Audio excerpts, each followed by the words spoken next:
Lord Jesus Christ, and welcome back to Social Ethics, brothers. You might be wondering about the informality of my attire and the very strange background. I'm actually where am I? I am in Des Moines, Iowa, actually, this week. Matushka had be here for work, and when were planning our calendar, we looked at our schedule, we realized that between October and this October, from October to Christmas, we would be one of us would be on the road for a full week. So rather than spending 5 weeks of the next out of the next 3 months alone, we try to travel a little bit together. So I came with her to Des Moines, and I'm here. But I am ready to give you a lecture. I have uploaded this to YouTube, so hopefully it will work a little bit better for everyone.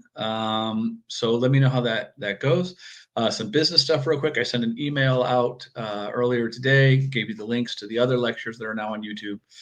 And just a reminder to try to start getting those essays to me. Remember, there's 5 essays. They're worth 20 points a piece, but they're about half your grade. So really and truly, get those essays to me. Okay. All right. So today I want to talk about what I am rather provocatively calling the implicit illiberalism in Orthodox social teaching. We've seen so far that Orthodox social teaching sees liberal democracy and religious freedom as fundamentally good things, but yes, there are costs that are inherent to to this kind of freedom. But I'm going to move this around a little bit so I'm not facing you sideways. But in the main, the church is of the opinion that yeah, this is really worth the cost. So, but what we're going to point to today is that while the church is in favor of liberal democracy and religious freedom, um,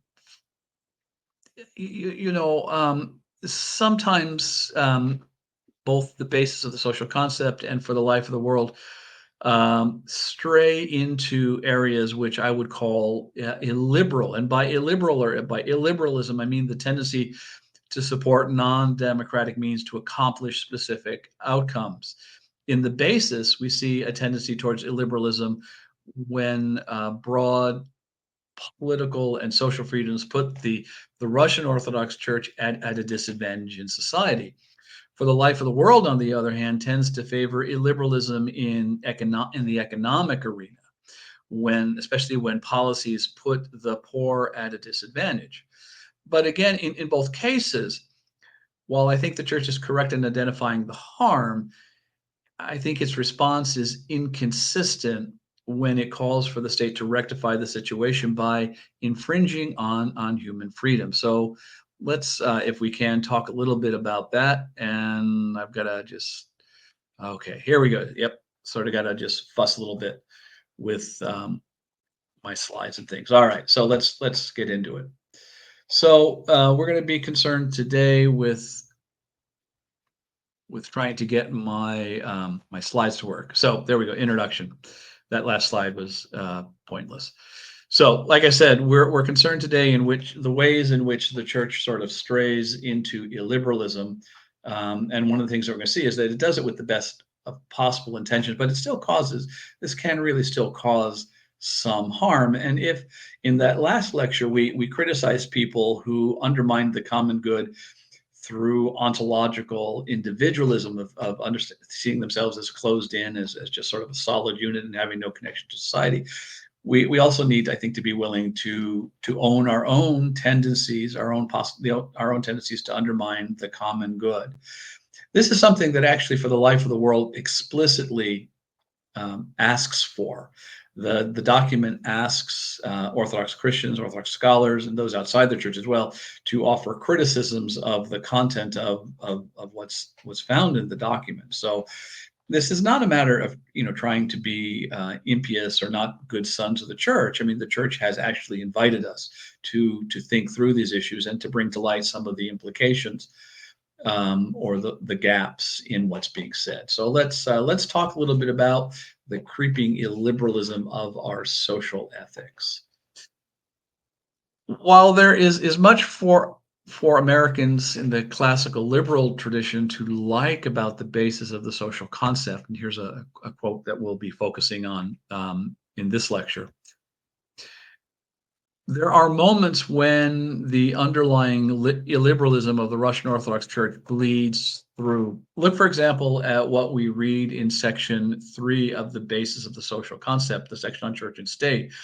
The bishops address religious freedom both philosophically and practically, writing that the religio-ideological neutrality of the state does not contradict the Christian idea of the church's calling in society. And yet, what happens very quickly is that they argue that or they go on to argue that the church has a duty to remind the state to avoid total control over individuals, to protect morality, respect religious feelings, safeguard cultural identity, and value life. But they also say that the church has a duty to remind the state that it is inadmissible to propagate such convictions or actions which may result in total control by the state over a person's life, convictions, and relations with other people, as well as erosion in personal, family, and public morality, insult of religious feelings, damage to the cultural and spiritual identity of the people, and threats to the sacred gift of life. So what the church is saying really here, two things at the same time. First of all, yes, religious neutrality is not contrary to the gospel, but that doesn't exempt the state from acting in a way that is beneficial to religion. The state still can't, under the guise of religious neutrality, insult or the church cannot undermine public morality. But what isn't clear is how the church is to, or rather, how the state is to meet the expansive demands of the church without also exercising a great deal of control over the lives of individuals and community. And what do I mean by that? Well, let's think about it this way. If, for example, the church is, or the state rather, is to protect the institution of marriage between a man and a woman, and then a same-sex couple wants to be married, it is difficult to see how the state is going to protect the Orthodox understanding of marriage without, at the same time, inflicting what the same-sex couple sees as as an injustice. So, or for example, how do we protect the religious feelings of the Orthodox Church or the Russian Orthodox Church in the face of, say, Roman Catholics or evangelical Christians criticizing the theology or the practice of the Orthodox Church? So, in other words, there are these two competing goods that the basis puts in front of us, and it's difficult to see how the church can be protected and without at the same time imposing unjust burdens on people who are not Orthodox Christians. Now, to be sure, the church and state can work together for the common good, with the church supporting the state rather supporting the church's social, charitable, and educational projects. However, our concerns here are about potential issues arising from the collaboration. But once again, this is an invitation for this, because once again, this is an invitation for the state to exercise control over individuals and communities as well. And as we'll see in a moment, this is especially the case for communities other than the Russian Orthodox Church. So again, what we have here is a very good intention. Church and state should or can cooperate. The difficulty becomes is that cooperation opens up the door to abuse of people of the rights of people who are not Orthodox, or for that matter, again, we see this in Russia, abuse of the rights of those Orthodox Christians who, in non-dogmatic issues, disagree with the Russian Orthodox Church. So, we're at, the Russian Orthodox Church is asking for cooperation, but there need to be some guidelines in place to keep that cooperation from becoming an abuse of human rights, and that's what we see. That's what's really absent in the basis. So let's move on a little bit. Um, for example, after affirming religious liberty and church-state partnerships, the bishops suggest the liberty of communities, traditions needs to be linked to the number of believers in a given tradition and the place they occupy in forming the historical, cultural, and spiritual image of the people and their civic stand. The document doesn't define what is meant here by all of this, but it is hard to avoid at least the thought that this reflects an expectation of special consideration and deference by the Russian state to the wishes of the Orthodox Church in Russia. And again, this is something that we've seen in the past. Orthodoxy, Judaism, Islam, Buddhism are considered intrinsic or native to the Russian Empire, the Russian people, the Russian state. Other religions like Catholicism, evangelical Christianity, mainline Protestantism, Jehovah's Witness, these are considered alien imports into Russia. Those traditions that have historic foundation in Russia are granted favorable status, for lack of a better way to put it. And then there are or here in the basis, the Russian Orthodox Church is calling for, the possibility of limiting the freedom of expression of these so-called non-Russian religious traditions. So the church is asking for it's hard to escape the conclusion that the Russian Orthodox Church is asking for, well, frankly, special consideration. Now, to be fair, the patriarch is not asking the Russian Orthodox Church to be an established church like the Church of England is in the UK. But it does seem to me that they are suggesting that the policy scale be weighed in the church's favor, and so at least implicitly asking for state-sponsored advantage over other Christian traditions and other religious traditions. So what's going on here is, certainly, lack of a better put it, the Russian Orthodox Church is asking for special status, and it does so in a fairly oblique fashion. Doesn't ask for it directly, but when you read the document carefully, and then if you have any understanding of how religion functions in Russian society, you realize that the appeal here is, hey, we should be treated, Orthodox Church should be treated more favorably than other traditions.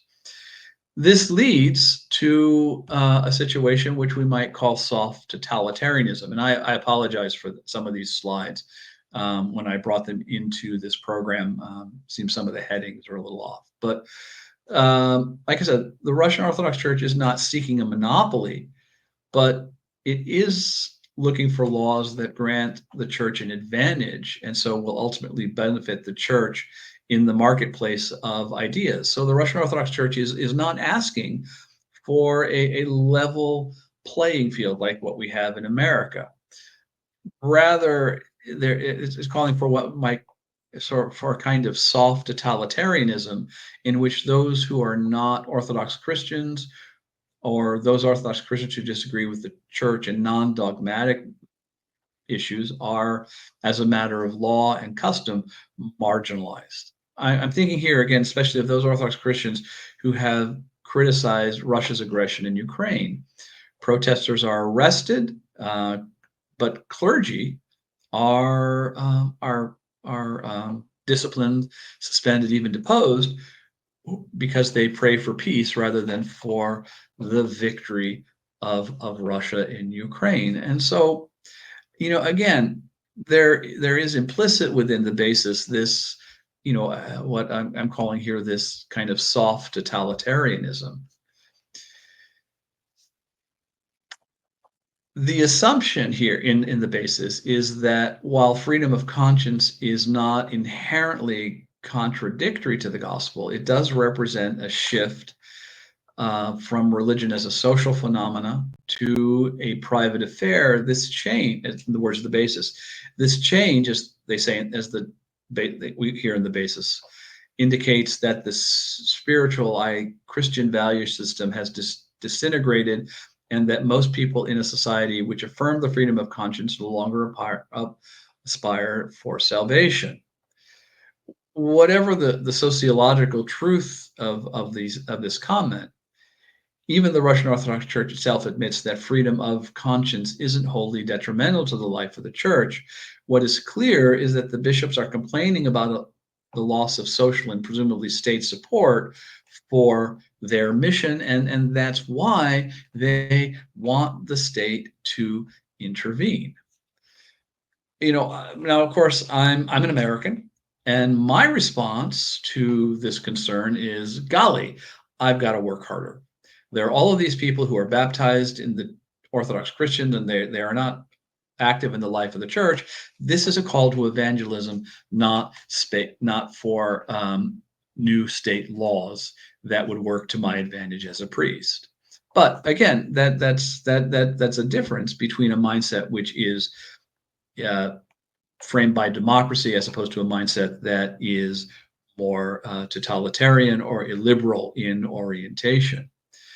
The authors of the basis, I think, in calling for the favored status for their church, ignore the morally and historically complex relationship between church and state in favor of an overly simplistic view in which the state, or at least at one time, simply enforce divine laws. But this assumption results in a morally questionable understanding of the relationship between church and state. If initially the state emerged, as we read in the basis, as an instrument of asserting divine law in society, the freedom of conscience has ultimately turned the state in an exclusively temporal institute with no religious commitment. Now, besides that, this is sort of a dubious proposition. The dubious proposition that the state should, or at least may, exercise coercive power to enforce the gospel. As a practical matter, it's not clear that the adoption of freedom of conscience as a legal principle points to the fact that society has lost religious goals and values and become massively apostate and actually indifferent to the task of the church and to the overcoming in sin. But that's the assertion that the Russian Orthodox Church makes in the basis. These laws need to be put into place because society has become apostate.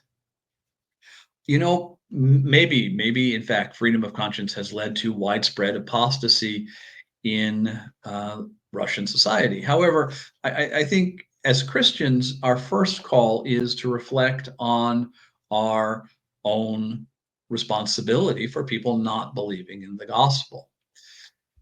In any case, the Russian Orthodox Church is defending and seeking to advance its own freedom at the expense of others. It does this, at least in part, by offering a simplistic view of the relationship between church and state. So rather than asking the hard questions, they just create this myth of the church and state functioning beautifully together, with the state supporting the church, and somehow the coercive authority of government in no way compromises the gospel. Of course, the other possibility is that the reason that people walk away from the church in places like Russia, or for that matter, Greece, Ukraine, Romania, wherever the church has been established or has become closely associated with the state, maybe the reason the people have walked away is precisely because of the church's close state association with civil power. But in any case, it results in a situation where the church is saying freedom for us, but not for you.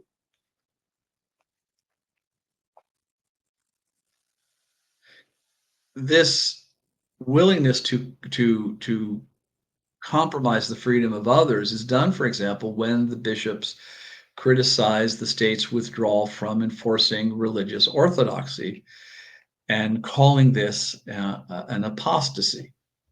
There is some question as to whether or not it is even appropriate for the state to impose religious orthodoxy on the population. You know, but and this is one thing I'm struggling with is that this whole argument in the basis, though, ultimately is incomprehensible because at the same time that they're calling the state apostate for defending freedom of conscience, they are also arguing for the importance of religious freedom for the church's existence in a non-religious world, since freedom of religion secures the church's legal status in society and helps secure the church's independence or interfere or independence from non-believers who might want to interfere in the life of the church. So, again, it seems that in the basis there's a great deal of ambiguity or ambivalence towards religious freedom. The Russian Orthodox Church likes religious freedom when it works to its advantage, but it doesn't want to extend that freedom to other people because that puts the church in a position where it has to compete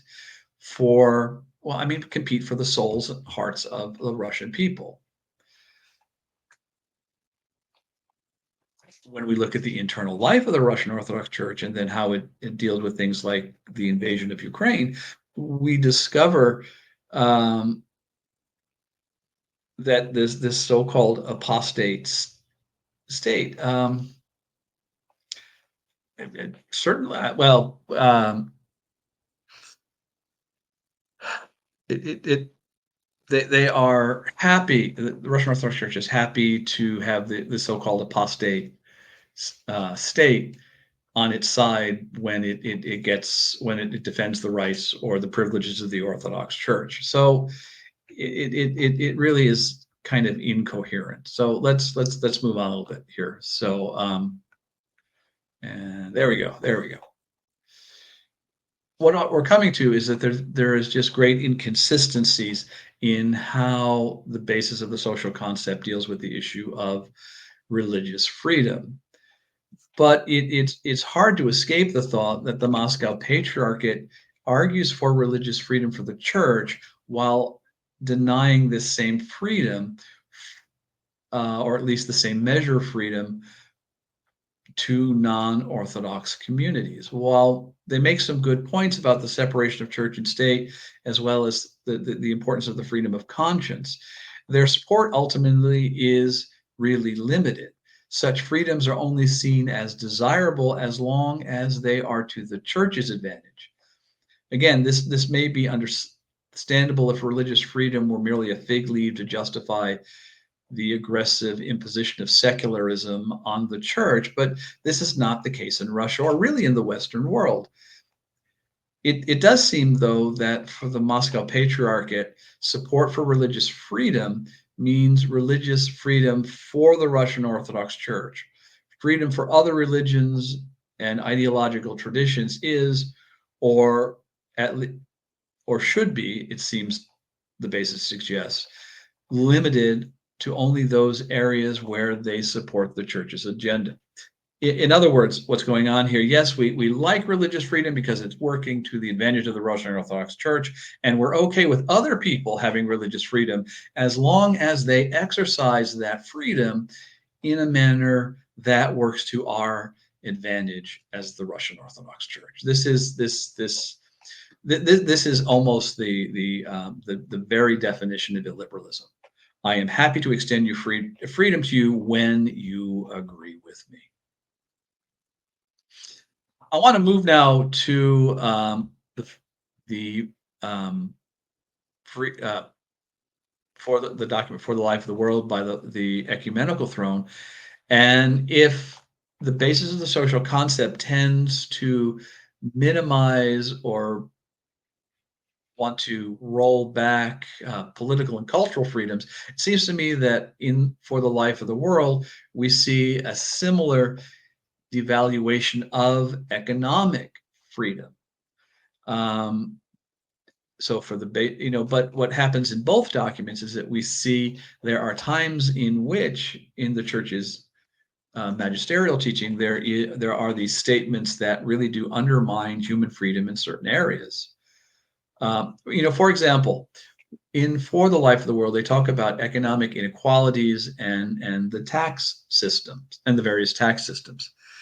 We read in For the Life of the World that among the most common evils of human societies, though often brought to an unprecedented level of refinement and precision in modern developed countries, are the gross inequalities of wealth, often produced or abetted by regressive policies of taxation and insufficient regulation of fair wages, which favors the interests of those rich enough to influence legislation and secure their wealth against the demands of the general good. The document goes on to say, while it is true that imprudent taxation of the private institutions that create jobs can, in some circumstances, depress employment and result in greater burdens for the poor, this is a danger rarely, if ever, realized in industrialized nations. The far more common reality is one in which the wealthiest members of the investment class are protected against bearing a tax burden proportionate to the benefits they enjoy from their place in society, while corporate entities are allowed to indulge in practices that create markets. So, full disclosure here, my area of interest is economic ethics and economics.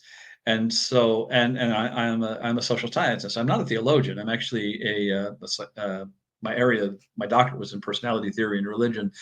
So when I hear statements like this, my first thought is you need to show me the data. And the absence of that data is for me very troubling. As with the basis, in For the Life of the World makes a series of assertions that require empirical evidence.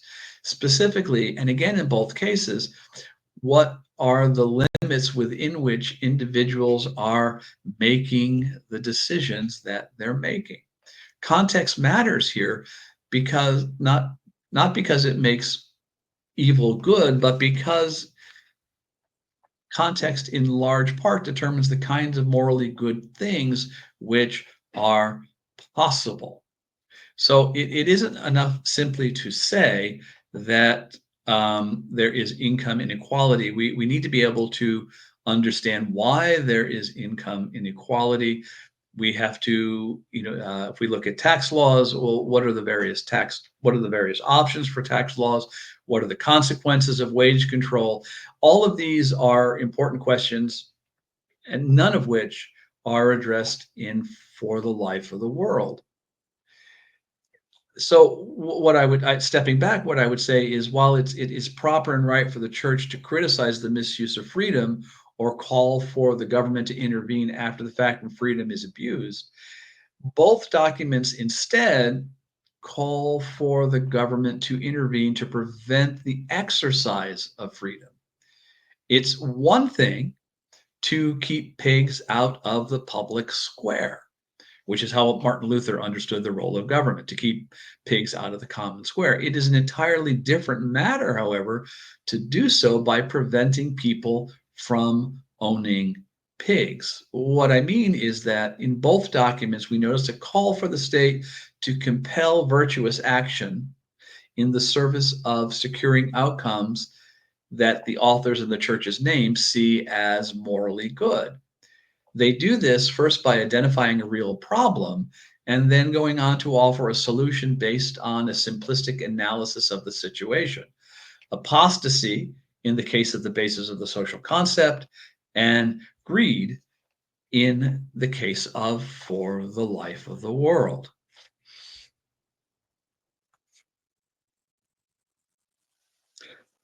So that's actually the wrong subtitle. What I want to say, rather by way of conclusion, is that I only get answers to the questions that I ask. Both the basis of the social concept and For the Life of the World see difficulties and ask very good questions.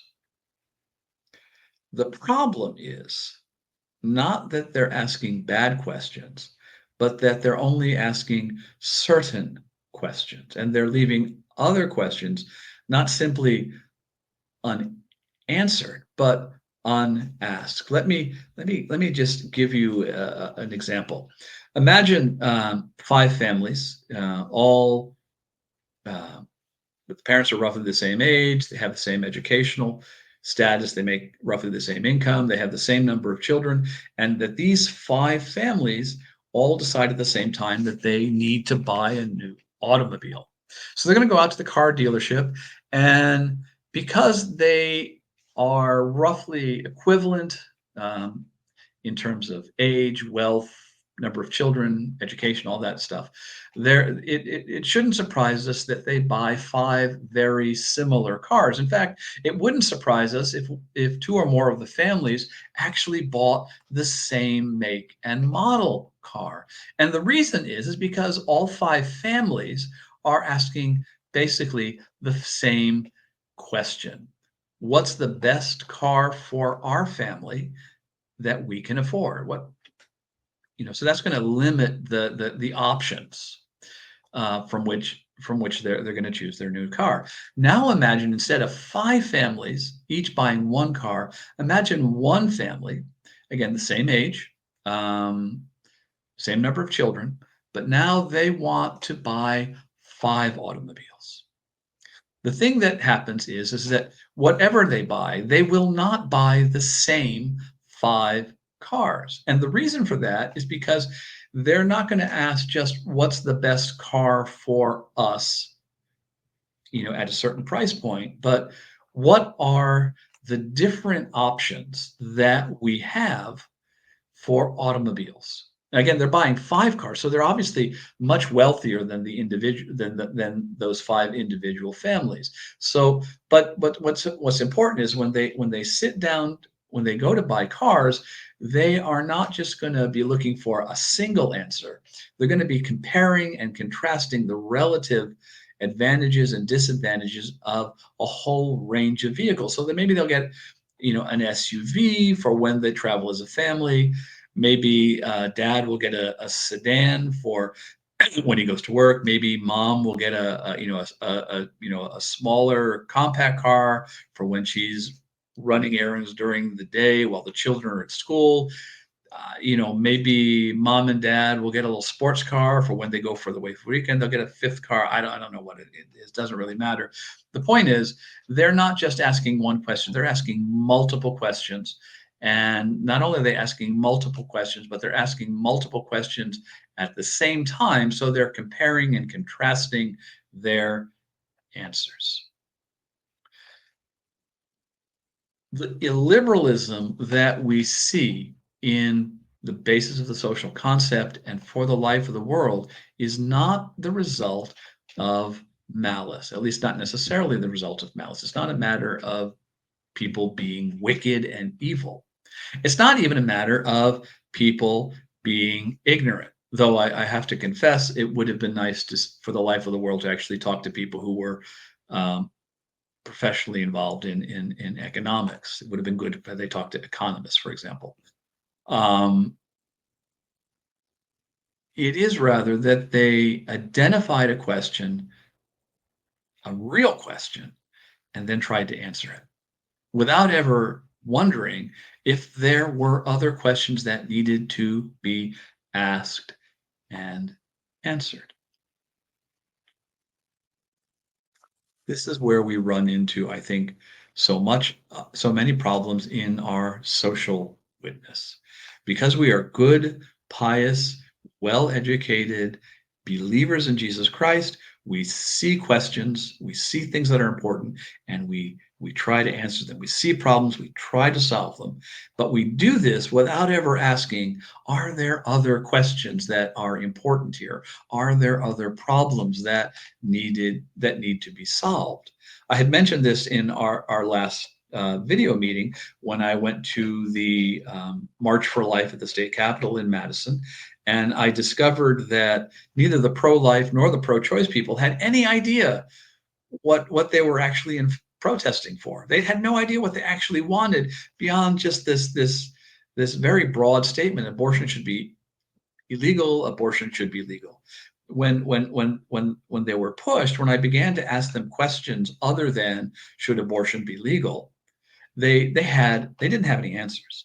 Well, this is kind of, I think, where the illiberalism comes in that we see in our two magisterial documents.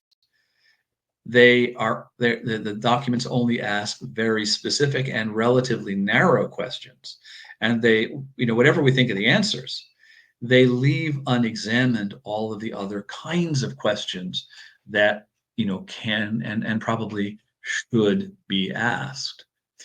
Why is that important? Well, because when in the parish we talk about the church's social witness, we need to avoid being simplistic, of simply reducing our witness to answering a couple of questions that, frankly, we're comfortable answering. Yep, abortion is immoral. And okay, good. But what do I do with a woman in an unplanned pregnancy and an abusive partner? I don't know. Marriage should be between man and woman. Absolutely. Now, what do I do with these two guys or these two women who want to get married and they, for a whole host of reasons, some of which are good, some of which are bad. And by the way, if man and a woman, they get married for reasons which are good and bad. So the question is what are the questions that we're asking? Well, this is what we need to keep in mind. What are the questions we're asking? But what are the questions that we're not asking? What are the things that we are leaving unspoken, simply assumed? And those things which we simply assume, or those questions that we don't ask, that has an impact, that has an effect on how people understand the church's social teaching. Well, it's coming up on 36 minutes here, so I'm going to stop. You should have the links while you're watching it. We have a video chat scheduled for November 9th. I need to double check my calendar. I have a baptism that day, so I will probably need to move that chat to the following week, but I will get back to you as the details of the baptism are firmed up. All right, so get those essays to me, and actually, one thing you might want to write about is that as you read through the basis of the social concept, what are the questions that are not being asked that you think the church should be asking? All right, so I'm going to leave it here and look forward to talking to you again. All right, God bless everyone, and it was good to visit with you last week, and hope to see you again, talk again soon.